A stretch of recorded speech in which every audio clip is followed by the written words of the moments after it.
episode of Chicago White Sox, Chicago Cubs Central, Chicago Baseball Central. It's your boy Big Bro, along with your man's Pac Man. We about to talk about the Chicago Cubs and the Chicago White Sox, but y'all already know what y'all gotta do first. Welcome to the number one place for all Chicago baseball. Let's start the show. Pac Man, it was such a beautiful day yesterday when we Yeah, had the Cubs and the White Sox come away victoriously. Today was just not the same, my guy. it was not the same. And guess what, fans? I'm not confusing y'all going to sleep, but I'm confusing y'all with the hat and the shirt. But yeah, Hey, listen, we had the White Sox. Well, we go with the Cubs first. They played first. They finished first. They lose 8-2 versus the Texas Rangers. But I ain't mad at the Cubs because they still got the series win. yeah, that's true. If you're going to kick it off with the Cubs, man, there's a lot of things that you look at and what how they performed in this game today is that they had a lot of rally killers. Nico Hunter, two double plays when they could have came back. Love the Erwin Rios home runs that cut the game to two. Then right after that, they couldn't rally. They couldn't get nothing going. And also you seeing Dansby Swanson coming back down to earth. He's probably only had 2 hits in the last 3 games. Something that you want to see. You want to see that Torres start kind of translate out to better adjustments in games. He did adjust when he wasn't getting hit. It looked like teams figuring him out. It looked like that. But this lineup needs Suzuki so bad right now. Yeah, Swanson has 2 strikeouts, but I wouldn't say he came back down to earth just yet. He's still batting 375, so he hovering a little bit. He's still hovering above ground. You dig? The Cubs had 7 hits today, 2 runs in the second inning to keep it close.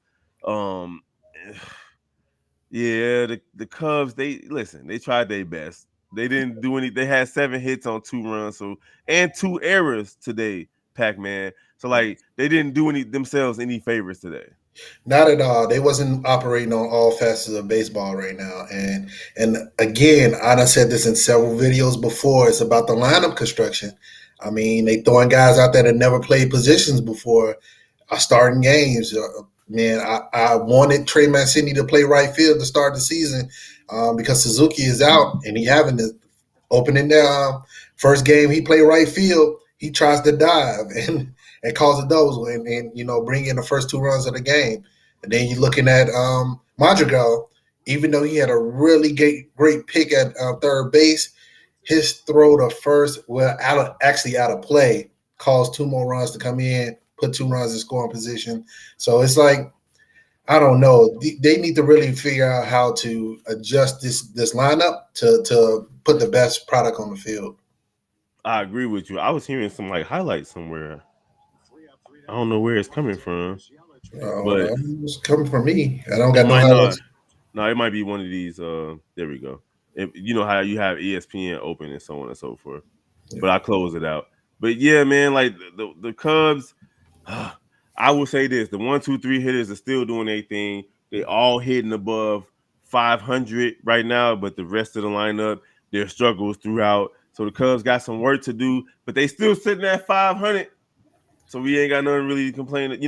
Sitting at 500 right now, a lot of teams ain't really, a lot of people, my bad, aren't really considering the Cubs to be anything that's worth looking at right now. They're still in the rebuild. But sitting at 500 after 8 games, it's pretty good for the Cubs.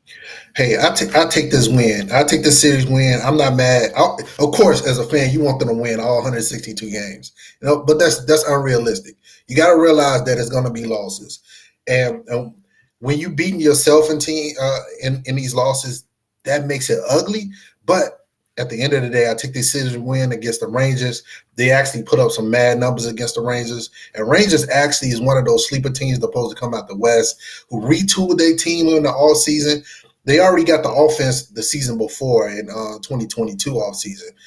When they brought in Marcus Simeons, locked up Seager for 10 years, and then got Josh Young coming up. Got one of the best young catchers in the game, and Chris Haynes. And then also this offseason they got brought in Jacob DeGrom, John Gray. Re-signed Martin Perez. So they was looking like they was going to be sleepers coming out the AL West. So this is a big team to beat because they came into the series 4-2 and they left 5-4. So I'm not even mad at this win at all. And that's real. Talk. That's real talk. Like there was a lot of talk about the Texas Rangers retooling their offense and trying to come in and be contenders this year. Maybe not World Series champion type team, but they definitely did a lot in the offseason to make their team better. Seager went 1-for-4 today. Simeon went 2-for-5 with 1 run and 3 RBIs. And then you also had Lowe with 1-for-5 and Smith 1-for-4, Heim 2-for-4, and Jankowski was 1-for-3, and Thompson was 2-for-4. And Gray came out there and pitched a pretty good game. He threw 100 pitches, 6 hits, but only 2 earned runs, 3 walks, and he had 4 strikeouts today. Yeah, well, Chris, when you look at it when the pitcher get out there and they have 100 pitches getting through 6 innings, you can look at that stat sheet and see no more than 2 runs. You like he pitched an excellent game, but the Cubs pitched themselves. Hit themselves out of innings, hit themselves out of rallies, bailed Gray out at certain points. They could have piled on a lot of runs and everything like that. They struck out in key positions because Gray didn't get his like 3rd and 4th strikeout until like the 5th inning and everything like that. So you look at those things like that. They was making nice contact, but it was just like, man, they was too anxious at times. They didn't want to take these pitches. The Cubs pitchers didn't want to look for their pitches to drive the ball and driving the runs. Nico Horner, he's a contact guy. He's not a guy that's known for his OBP, so he's putting the ball in the play all the time. Not striking out that much, but he also don't walk, so he's not gonna look to see 5 or 6 pitches till he get his pitch. But he was going out there swinging at the second pitches, grounding into double pays when we needed those runs across those plates. And Tyone, or I call him Tyone, but it's probably Tylen over there for the Cubs. He actually had a pretty good game. He gave up 3 earned runs, but he did have 7 strikeouts in 5 innings. Tell me more about what happened with him, because I was watching the White Sox game. Yeah. So again, when you look at the stat sheet and you see a pitcher come in and only hold 3 runs in 5 innings, that's a quality start, right? And you only see that strikeouts only 3 earned runs, 7 strikeouts, 3 walks. You're like, man, that's a pretty good something to build upon. But if you watch the game live, he didn't have a feel for his pitches. He was leaning too much on his curveball, and it was getting too much of the plate. And that was the thing for all the Cubs pitchers that pitched today.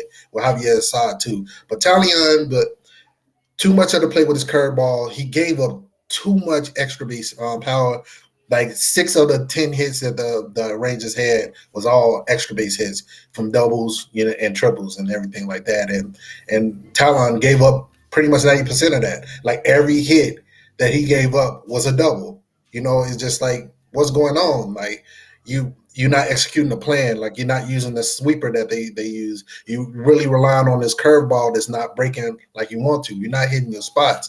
I don't know what to kind of make of his starts. I want to go back and look at like a lot of the starts. Is it something? I wouldn't even call it no injuries or anything like that. I'm just thinking there's probably sequences of his pitches. People picking up on his curveball coming out of his hand maybe. And he's just not getting the right grip on it. Maybe his grip is all because his curveball was always one of his best pitches in the early stages of his career. But I think since they tampered with the slider to create a sweeping slider, it's probably throwing the grips off of his other pitches, and it was just getting too much of the plate today. Yeah, even still 7 strikeouts, not too bad. He's 0-2 right now, but he didn't get much run support from the Cubs, and maybe not much defensive support as well. Because like I said, I was watching the White Sox game and the Bulls game. So how did the Cubs defense look today? Cubs defense looked pretty bad. I did mention it a little bit early. Like, man, it's about this lineup construction that actually runs out there with talent. It's like this is the second game in Wrigley, and you had the first game that Talon Peach, you had Mastroboni playing right, and Madrigal playing third base. I think since Talon is your biggest signing, that you brought out in picture. I know you love Stroman, you want him to be successful, but Tyler is the one that's on your roster. He's considered like de facto number 2, like because he's your biggest pitcher signing. You want him to be more successful to get the most out of him. You need to put your best defense on the ground for him too, because one, he's a fly ball pitcher, so you don't want to have somebody like Mancini who's not running the right routes out there.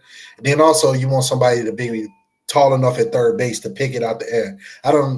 I looked at a play in the Magic. I was like 5'6", and he just effortlessly threw his glove up and just missed the play, turned into a double, And also, his arm is not that great, and also he's just learning his position.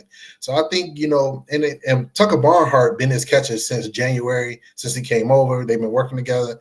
That's going to right the ship. I don't think any changes for that right there. But I think when you put in marquee pitchers, you put in your best defense to make them successful. And that's 2 games that it wasn't it, because like Ross is just experimenting with this lineup with Talon out there. Okay. All right. So there you have it. Cubs lose today. What was it? 8-2? 8-2.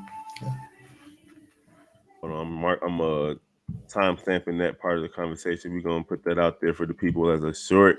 So yeah, the Cubs fall 8-2 today to the Texas Rangers, but they still win the series, and they're actually looking pretty strong, man. Like you see a lot of 300s, high 200s, and even a 400 in their batting average. So offense has come to play today. Patrick Wisdom didn't start, but he was a pitch hitter, but he's been doing his thing today too. So shout out to the Cubs for starting off strong. They should be all right. We're gonna check out one highlight and one highlight only, because when the teams on this channel lose, we only play one highlight. We ain't trying to show all these other clips of what's going on. Check it out. Notice. His body language might have thrown me off. Thompson smashes that ball out to right field. It drops in, base hit. Heim will be waved all the way from first. Bubba Thompson flying into third. He's in there easily. An RBI triple. And it has the Rangers in front 6-2. Now this is a thing of beauty for Bubba Thompson. We love watching him run so much. He drills his ball into right center field. Nobody had a chance at. There you go. You got a triple right there. Hey, I gotta show a highlight. That's the only highlight we gonna show. You feel me? He could have showed the Edward Rios home run, man. It was 420 feet dead center. It's all good. Yeah. Cubs lost, so we got to show what the winning team did. It's going to be the same way on the other side. That's how we do it over here on Chicago White Sox and Chicago Cubs Central, or depending on who you like, it's going to be the Chicago Cubs and the Chicago White Sox Central. But when you lose, you got to see what the other team did. You did. I'll take it. No problem. Now, we're going to move on to the White Sox, and I'm going to do you a favor. We just going to go ahead and start with a White Sox highlight, and we're going to talk about how that game went. Check it out.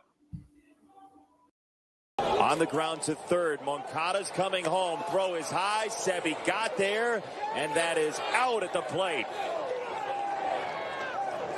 And Cruz is hurt.